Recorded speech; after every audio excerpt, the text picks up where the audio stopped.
दरम्यान कर्मचाऱ्यांना 7 तारखेपर्यंत पगार मिळायला हवा असं परिवहन मंत्री प्रताप सरनाईक यांनी म्हटलंय। आम्ही अतिरिक्त नाही, हक्काचे पैसे मागतोय, पण आमची फाईल अर्थमंत्र्यांकडे पाठवली जात नाही अशी शोकांतिका सरनाईक यांनी व्यक्त केली आहे।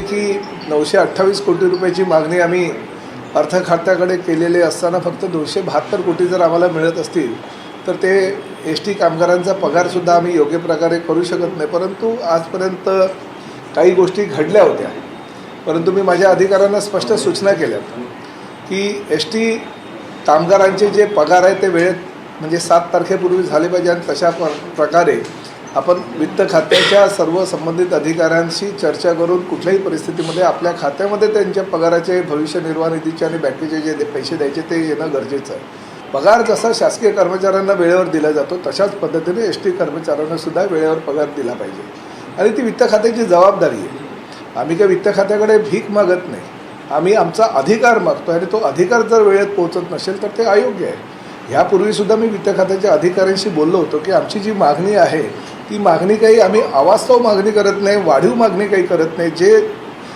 स्वतःचं आमचं आहे तेच आम्हाला द्या अशी आम्ही मागणी करत असताना ती जर वेळेवर पोचत नसेल तर शोकांतिका। आणि त्यात प्रामुख्याने अतिशय महत्त्वाची गोष्ट मला या ठिकाणी सांगायची आहे की आमच्या डिपार्टमेंटकडनं गेलेली फाईल वित्त खात्याच्या अधिकाऱ्यांकडनं परस्पर आमच्या डिपार्टमेंटकडे पाठवली जाते, वित्त खात्याच्या मंत्र्यांकडे सुद्धा पाठवली जात नाही, ही शोकांतिका आहे। तसं होता कामा नये।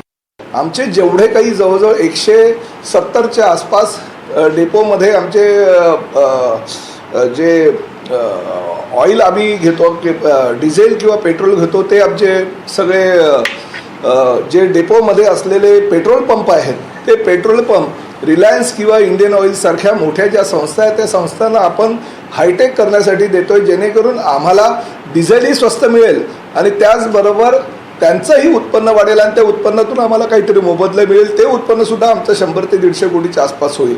अशा प्रकारच्या सूचना मी दिलेल्या आहेत। त्याबाबतसुद्धा आमच्याकडे तर रिलायन्सचा अतिशय चांगला प्रपोजल आलेला आहे आणि इंडियन ऑइलचा पण प्रपोजल आलेला आहे।